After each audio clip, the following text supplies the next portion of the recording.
Kimberly Rice, and you are tuned into the Secret Sauce Marketing Tasting Show, the groundbreaking podcast for business bosses, professional women, and anyone who is hungry to learn how to create the career, business, and life of their dreams by charting their own course.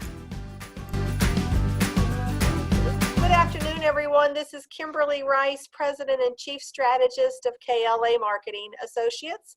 We welcome you to another episode of Secret Sauce Marketing Tastings podcast, where we talk with some of the greatest business and service minds across the country to help our listeners grow and advance and to create the career of their dreams by charting their own course and to advance their businesses. So today I could not be more excited than to welcome my friend Elena Deutsch, and please correct me if that's not the way you pronounce it. It's fine. You're very close. Deutsch. It's a hard one. It's got a lot of consonants. There is, and there are.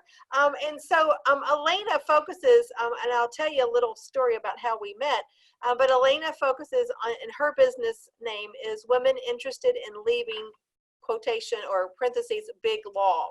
And so when we met serendipitously in Orlando at a mindset retreat recently, very, like I said, serendipitously, I was at a lunch table. She sat down next to me. I shared with her what I do, and then she's like, "You're not going to believe this, what I do." And we knew it was divine. It was absolutely divine. So, absolutely. So we will talk more about that. But Elena, welcome so much to our program today. Thank you so much, Kimberly, for having me. Absolutely. So let us just get started right out of the gate and share with our listeners, if you would, Elena, a bit about yourself, your professional passion, and a few insights into your professional journey. Okay, so as Kimberly, as you said, the name of my business is WILL. The acronym is WILL, Women Interested in Leaving Big, and the word big is in parentheses with a lowercase b, law. Because if you've been around big law for a while, sometimes you'll see it in the press as like smushed together one word with like a capital B and a capital L. Yeah. And I help women lawyers, often who are in private practice, often who are in some of the biggest law firms in the world, who feel really stuck and unhappy. Women who've gone to law school and invested hundreds of thousands of dollars and years of their lives, and they feel incredibly unsatisfied, unfulfilled, stuck, and like they can't imagine doing what they're doing for the next 15 years of their lives without having panic attacks, without their marriages crumbling, without their bodies disintegrating. So tell us, just from your experience of what you've seen, Elena, why do they feel stuck and unfulfilled? I think largely because they were smart girls, Kimberly. Yes. They were smart girls who got the gold stars and the A's, and they love to learn, and they're high achieving, and they want to do amazing things in the world. And the path that they could see towards that was law school. And because they got out of college and they didn't know what else to do, perhaps. And that's so true for many of my clients. And they were like, well, I'm good at school, and people say you can do anything with a law degree, so I'll do that. And then they get into law school, and they often really love it because I do the Strengths Finder assessment with all my clients. Sure. And many of them have learner. They love to learn, or intellection as one of their top 5 natural gifts and talents. And so they get out of law school, which maybe they've enjoyed, and now they're like cutting and pasting contracts, or they're working on cases, but on like really low level stuff. Or they even ascend in their work, but their work does not feel meaningful and fulfilling, and they're not helping people, and they often have some ethical indigestion, in all honesty, about the kinds of businesses they're representing. In fact, I had one new client tell me recently that at her firm, her firm is on the wrong side of a human trafficking case. Oh. Right. Yeah. And she managed to stand up for herself and not be on that. But I create the space for my clients to say, you know what, I didn't feel so good about that work I did or that I'm doing. And I really want to change. Mm. So we're curious, share with us a bit about what led you down this professional path. Sure, because my background's, I'm not a lawyer. People often ask me that. My background is in public health and training, and I worked in HIV and AIDS and family planning and always kind of doing some kind of professional development with people. And then I heard about coaching, and after I had a couple of kids, I was like, oh, I really want to go back to school for that coaching thing. And ever since I did that, and I felt like I was home. So coaching, I'm sure your listeners are familiar with it, but it's really about creating the future that we want. Therapy often goes back to heal the past, which of course is very important, but coaching is about visualizing and creating that ideal future. And as soon as I started coaching, I attracted lawyers to me. Now, my dad had been a lawyer. He was a criminal defense attorney, and he loved being a lawyer. And he worked in New York City and had a small private practice, one flight up on West 72nd Street. And he loved being a lawyer, but he really lost his way. And he had an ethical violation. He embezzled money from a client, and he got arrested and disbarred. Wow. Yeah. And I used to go into the office with him and help him file, I'd like cram his yellow legal notes into his, like, these stuffed metal filing cabinets. And I would go downtown to court with him. And I just thought it was so awesome. And so my dreams of being a lawyer I really put it on the way back burner. Wow. But I have this affinity for lawyers and this admiration for the good work that they want to do, and the good work my dad really wanted to do as well. He really believed everyone has the right to a free trial, a fair trial, and everyone deserves a good lawyer. So he got himself a good lawyer. Unfortunately, he didn't go to prison. Oh, that's an upside. It's interesting. I was looking at your LinkedIn profile, and you and I both, living in the Northeast, we graduated from the University of North Carolina. Go Heels. Go Heels. Go Heels. Yeah, I went to public health school there, and public health is a wonderful profession, but I made my own career pivot. Sure. Yeah. Sure. Well, that's phenomenal. So we're curious, what propelled you to realize that your mission is to help women lawyers who feel stuck and unhappy? Yeah.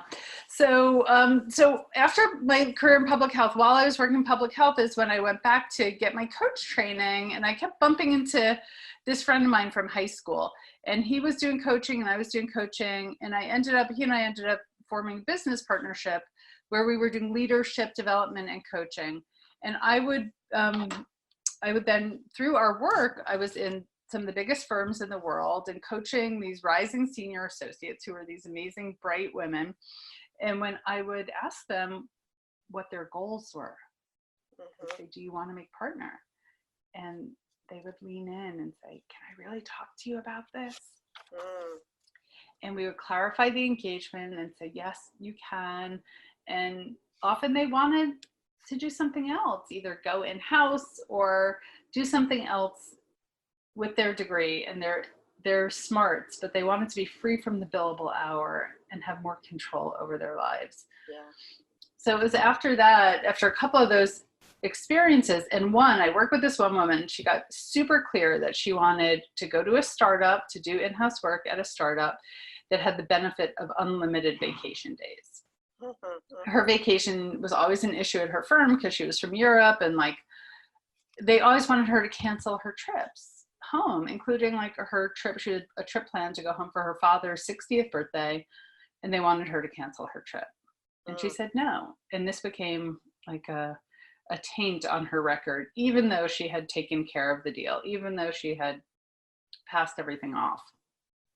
Right.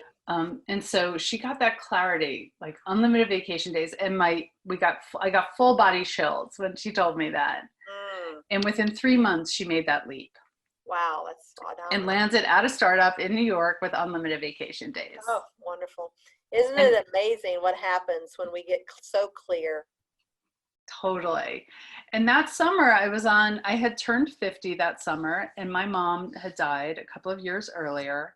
And my business partner wanted to take our business in another direction that I was not excited about. And I kept waking up in the morning, like 5:30 in the morning, and I'd get out of bed and I started writing and journaling, and the words "women interested in leaving law" came out of my pen.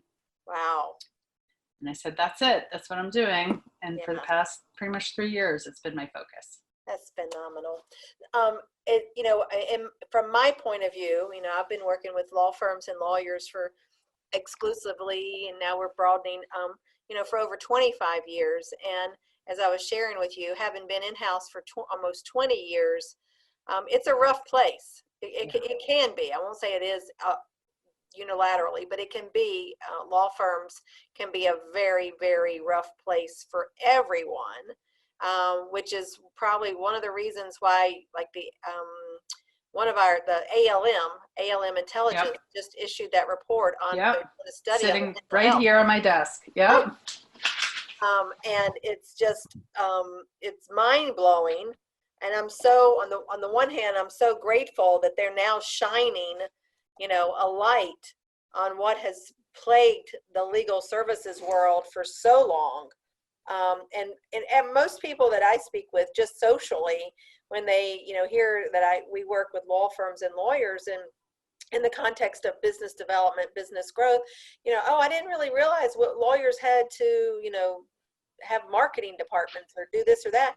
And I'm like, yeah, and yeah, because they're like a business like everybody else, a little bit of a different approach. However, some of the anecdotes that I've shared when I worked inside at law firms, and some of the just unbelievable, crazy stories of mental illness that was unleashed. I was on the receiving end of it several times.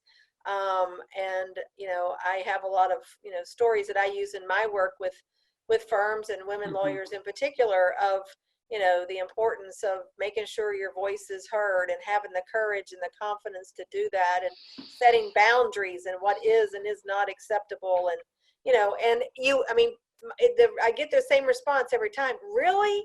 That still happens in firms today? I'm like, yeah. Yeah. Oh God. So the report it's called Walking Out the Door, and it's a report by the American Bar Association and ALM Media, and it just came out, if anyone's listening to this later, in November 2019. So I absolutely think this report is an amazing step to illuminate what's going on. And I've taken a close look at it, and I mean, there's so much that law firms need to change. And like you were saying, you encourage women to have the courage to set the boundaries, to speak up. And, one of my clients recently told me, she said she's made partner. I work with women from first-year associates up through partner and everything in between. Right. And she said, I'm tired of, I've done it. I've tried. I've really tried. Yeah. And I'm no longer willing to make that sacrifice for myself. So what's great about this report is it's providing a larger conversation. It's taking it out of the individual woman who has to stand and be beaten down by the ocean, in a hurricane, and say, no, I'm going to keep standing. And the system of law firms, the business model, the whole thing is not designed to support people's mental health. I'm not surprised that you've been on the receiving end, and I'm sorry to hear it. And not surprised that when you put so much stress on people in a system that is so without any boundaries, people get a little crazy. That's for sure. I mean, and I don't mean that in a demeaning way. And I want to clarify, I don't mean like crazy, but like anxiety. Every single person I speak with has anxiety. Yes. Well, I mean, we have the stats. I mean, that the folks there was a whole big, report series done by ALM about lawyer mental health. And then the professional, legal professionals spoke up and said, well, hey, what about us? Right. And so they expanded it, expanded the survey and the study.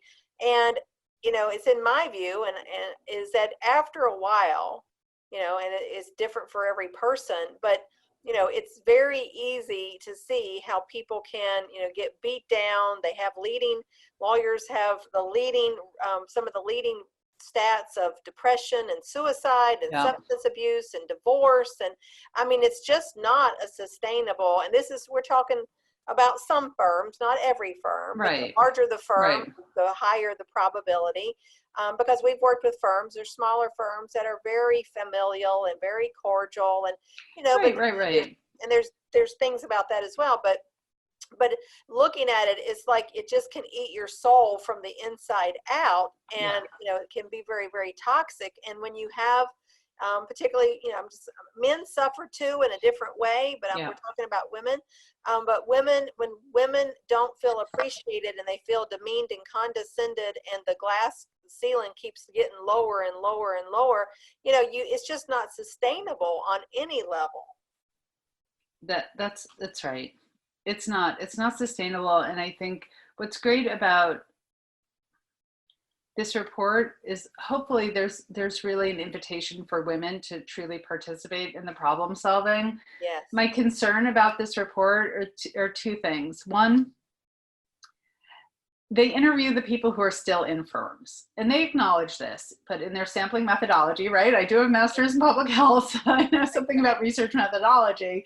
Is their sampling method was to go to firms.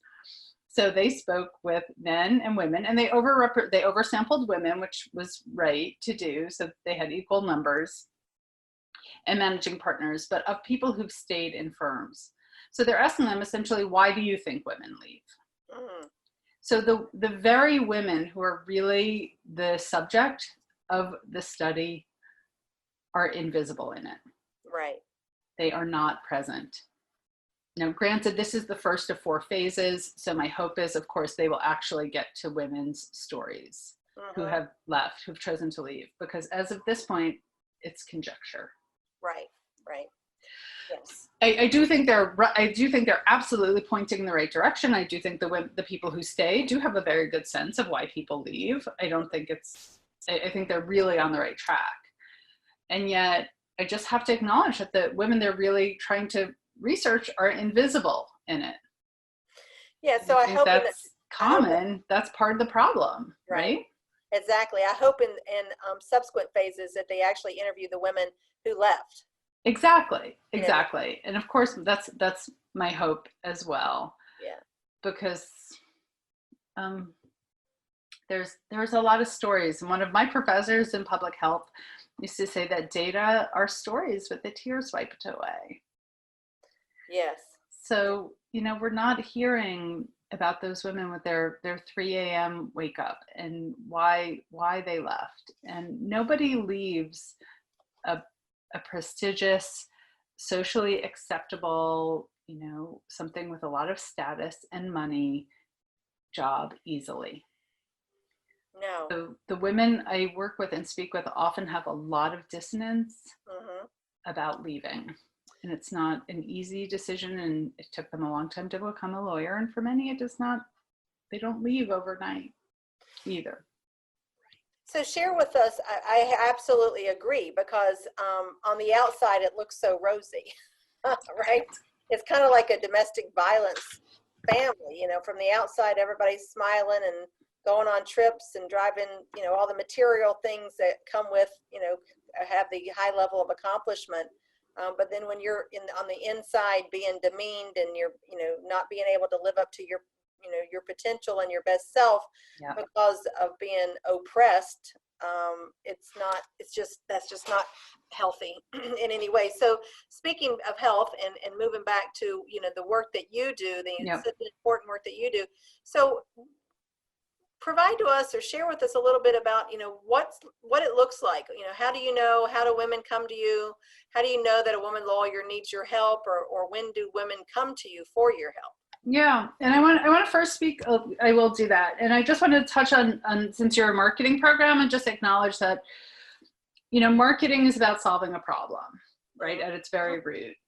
And I have a very obviously niche business, And I love that I have a niche business. I feel like I'm really speaking to people who have a very, very profound problem. There are those women who are like, shit, I invested. Oops, I'm sorry. I don't know if I'm allowed to curse. No worries, no worries. You can always clean that up if need be. But like, I invested all this time and money. I don't know what else to do. I feel stuck. So they have a real pain. Yes. And they come to me through lots of different ways, through hearing me on a podcast, or I've been in Above the Law a couple of times, or somehow they're Googling and they land on me. And I have a conversation with them and then share with them that there's essentially 5 steps to this process. There's their mindset, which is, we met at the mindset retreat, right? So it's about believing that they can, thinking new thoughts, noticing the voice of the inner critic, and learning how to turn the volume on that down. Mm-hmm. And then there's figuring out like really who they are, which many of them have never done that kind of soul searching and taking stock of what they love to do and their interests. Nor do they really believe when we start working together that they actually could do it. And so, but they go through that self-discovery process of like, what do I love? What lights me up? What are my natural gifts and talents? How might that take shape in the world? So that brings us to the next step, which is like really helping them see new, appealing possibilities. And that must be quite a lot of breakthroughs. Oh, it's so much fun. It's so much fun. And then we brainstorm a list of things that they could do, given all that they love and are good at and want to do. And then they prioritize that. And then they start talking to people and doing research and study, which is the next phase. And having conversations. And one of the things that I say a lot to my clients is conversations are key. You can do only so much through the Google. You got to get on the phone with people, talk to people, and one thing leads to another. Right. So one of my clients, and she was in the pilot group, she's in the Bay Area. Through that process, she discovered she had two top things that she was going for. One was to work in winery operations, which would be super cool. She lives in Northern California. And the other was to do real estate development, not in a legal role, but in like a project management leadership role for real estate. And through that very process that I just described, she did all that. And then she started talking to people, and one thing led to another. And she has a great job at a real estate development company doing what she calls epic real estate development work for, a company that's concerned about sustainability. So it aligns with her values, and she's super happy. Isn't that wonderful? Yeah, great. Other clients, some go in-house and they just want to get out of big law and out away from the billable hour. And others like open their own firms. I've got a few clients who are opening their own firms. One of my clients wants to go back to school to be a nurse practitioner. And another has gotten herself out of all of her law school debt, and she really wants to build a speaking career. She's very funny. She's hilarious. She's she's got a lot of natural influencing skills, and she wants to be a speaker and inspire other women to get out of debt and take charge of their lives. Wow, that's phenomenal. So with all that experience and all the anecdotes and the work that you do, such sacred work, where Thank you. Women are opening up, the core of themselves and their lives, and trusting you to be that safe place to help them move and advance in their lives. What are your thoughts on the legal landscape? What it should be on notice for, as far as I just looked up this morning that according to the ABA, women represent 52% of the profession. And so we're now over, the majority.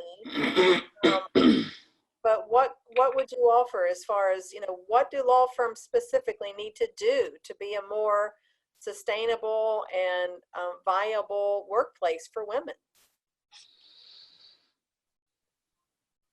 I think law firms actually really, if they want to survive really well into the 21st century, they have to take a hard look at the business model.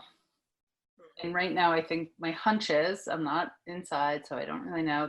I imagine there's a lot of, well, it ain't broke, so don't fix it, Mhm. because they're making plenty of money. Yeah. So I think they actually really need to create space for women at the table in a significant way. And you and I were talking about another colleague who I think, who helped me. She and I were having a conversation, and she helped me see that, the profession needs women. Our culture needs women, Mhm. because, and women lawyers, because lawyers write the laws. Lawyers shape our culture. They create the guardrails for our society. Yes. And we need more women to help create a culture that's more inclusive and loving, and cares deeply about people. Mhm. And I think law firms will be well advised to genuinely do that. Yes. It's a tough nut to crack, given the historical male dominance. It's now just shifting in the last maybe 10 years or so, which is nothing compared to how long it's been, in existence. Right. And I just remember my first law firm position here in Center City, Philadelphia, that you came in and, was an all-male management governing team, Mm-hmm. governance structure. I think it was likely all male, if not 90% all male practice group leaders, which is kind of the level below. And then you had the administrative department chairs, which were some women, like HR and Mm-hmm. Mm-hmm. some of the historically or traditional female roles. I was often the first female marketing director Mm-hmm. in firms. But what we saw, and there was this pervasive culture and attitude, that whatever the lawyer said was right, Yep. and that you're not supposed to question the lawyer, regardless. That was it. Yeah. If you said something, that was it. And I never bought into that. I have a rebel nonconformist in me, and of course I had to adapt my behavior to survive in that environment. Mm-hmm. Mm-hmm. And as I aged and grew more confident, and took on roles in larger firms, and I had a seat at the table, which I was usually always the only woman at that Mm-hmm. table. um, that was not particularly popular, my voice sometimes, and some that calls for courage, but Yep. because you have to bear the consequences of your behavior, your words. And I had some pain over that for a little bit, but I'm sure. I'm sure you caught it. I'm sure you caught it. yeah, Yeah. but it was an interesting journey. But that was, to think that is just kind of a dictatorial culture, Mm. that whatever the lawyer says is right. I just was struck at how people would just genderfleck over that. Yeah. I'm not surprised that that was your experience, and no doubt you're a bit of a spitfire, the little I know you. And I'm sure, and I think there's, in our larger culture, right, women who speak up, women who make waves, women who don't just sit there and look pretty and keep their mouths shut, get labeled all sorts of terrible words. Right. Yes. And that double standard of, when a man is assertive and goes for it, he's called all kinds of good things. And when a woman does, we know what they call her. Yes. So, I think one of the things that might help in law firms is something like what we're doing now. I think the rise of podcasts is because we love to hear each other's stories, and we miss sitting around the campfire or, Yes. the hearth and telling stories. And I think, I'd like to go back to that, what I said before. I think data are stories with the tears wiped away. And in this report, the Walking Out the Door report, there's tremendous rates of sexual harassment and women being mistaken for a, quote, low-level employee, and 0% of men. So the guys have no idea. And I think if they were to really sit down, and if there was, and this is in my fantasy world, right? Because I do not think it feels safe in most law firms for something like this to happen, at least not yet, for women to really share their stories and for men to really listen. Yes. I have a colleague friend named Julie Kratz that we discussed on a podcast not too long ago. She focuses a lot on men as allies. Great. Bringing equality, because there are plenty of men, particularly, of course, I wouldn't say particularly younger men, but there are some wonderful, wonderful men that have given safe haven to women lawyers in their firms as protectors. Yeah. And men, we need men to say, hey guys, let's let her talk. Or, oh, you know what? Kimberly just made that point 2 minutes ago. Let's go with Kimberly's idea. We know the classic stuff. What happens? A woman speaks up and says something, she gets ignored, and a couple of minutes later, a guy might say the same thing, and everyone rallies behind them. And it's unconscious. There's all this unconscious bias, right? So there's so much opportunities. But I really, if any people in law firms are listening and care, I think they know already. I don't think anyone who's a managing partner at a firm will be surprised by these data. They count every dollar, they count every minute. They know. Yeah. They see who leaves. They know how much they get paid. They know what's going on. So it's time to have the cojones to really do something about it, to put in the daycare centers. Oh, come on, please. Really? That hasn't happened yet? Yes. To do what? To listen to the women. Well, and make the changes that they need to make. Yeah, there's going to be a day of reckoning, I believe. There doesn't seem to be a slowdown, at least as we can see, that women are entering the slowdown of entering the profession has not slowed down. We're not seeing that. And so, there's going to come a time where, if women comprise 60% of a law firm, there's going to be a rising up. I look forward to that day. But let's hope. Let's hope. And until then, I just want to encourage women who feel like, you know what, I'm done. I've had my F it moment. Yeah. I'm done. I recently spoke with a woman, and maybe this is a good story for me to wrap with. I recently spoke with a woman who is one of the youngest women partners it's probably one of the top 5 firms in the world. Mm. And she called me from, out on the street, because people are often afraid to speak to me from within their offices. And she told me the story of being at her daughter's birthday party. Her daughter was turning, I think, 6 or 7, something like that. And she was upstairs in her childhood bedroom. It was at her parents' house, and she was working on a weekend at her daughter's birthday party. And her parents came and banged on the door and said, "It's time to come sing happy birthday to your daughter." Mm. And she came downstairs, and they sang happy birthday to her daughter, and she lost it. She broke down in tears. Mm. And this is a message for every woman out there who's lost it, at your partner, at your spouse, at your kids, at a junior, at an assistant, at yourself, to know that you're not alone and you have what it takes to change your life. We don't have to wait for the rising up. You can rise up right now. Right now. And often the change typically starts with changing our thoughts. Yes. And that's exactly where we start.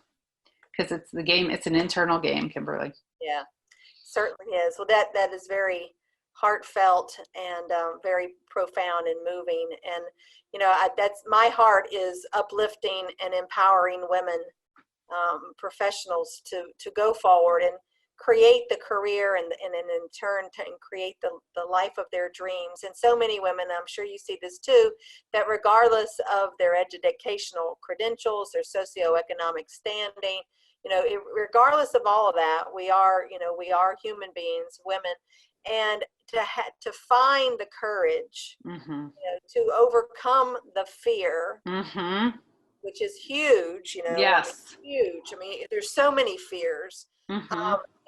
And move forward in their lives and not stay stuck in their jobs or their marriages or their families or their whatever it is, you know. I mean, Right. because, you know, as we know with working with Bold Heart, you know, we're here for a purpose, and we are compelled to shine our, you know, unique brilliance because the world needs us. Yes. That's the rising up right there, is to rise up, to overcome the fear, to ask oneself, what's at risk if I do this? And then what's at risk if I don't? You don't. Exactly. So this is wonderful. This is so invigorating. I want to ask you a question. One of my favorite questions that I ask all of our guests, and that is, if you could give your younger self one piece of professional advice, what would that be? Trust your gut. Trust your gut. Yes. That inner voice. That inner voice. Yes. Yeah. Amen, sister. All right. Virtual high five. So thank you so much, Elena, for joining us today. This is such a topic near and dear to my heart, because it just is, having worked with women lawyers for so many years, I see how they suffer needlessly, I would say. Nobody should be afraid to come to work. Nobody should be having anxiety attacks or breaking down at their children's birthday parties. I mean, you know, it's learning how to untangle ourselves from what we thought we wanted when we were maybe 10 years younger than we are today, or 15 years or whatever. But so I want to share with our listeners a way that they can connect with you, and so I would ask that you share, you know, what's the best way for folks to connect with you. Sure. I think the best way is through my website, which is womeninterestedinleavinglaw.com. So it's all one word, it's long, but it's womeninterestedinleavinglaw.com. And you can book a call with me through that, or go to the contact page and send me a message. You can also find me on LinkedIn. Happy to chat on LinkedIn. Wonderful. Well, this wraps up another episode of Secret Sauce Marketing Tastings. I hope this is useful for everyone, our listeners. This is such a wonderful topic, and we're going to be bringing on some guests coming up in the new year, beyond law, which is just my particular affinity at the moment, but we're going to expand this conversation into other professional services industries in the year to come. And so we want to uplift and inspire women everywhere, because we're all in this together. So thank you so much, Elena. And this is a wrap, and we'll see you again soon. Thank you.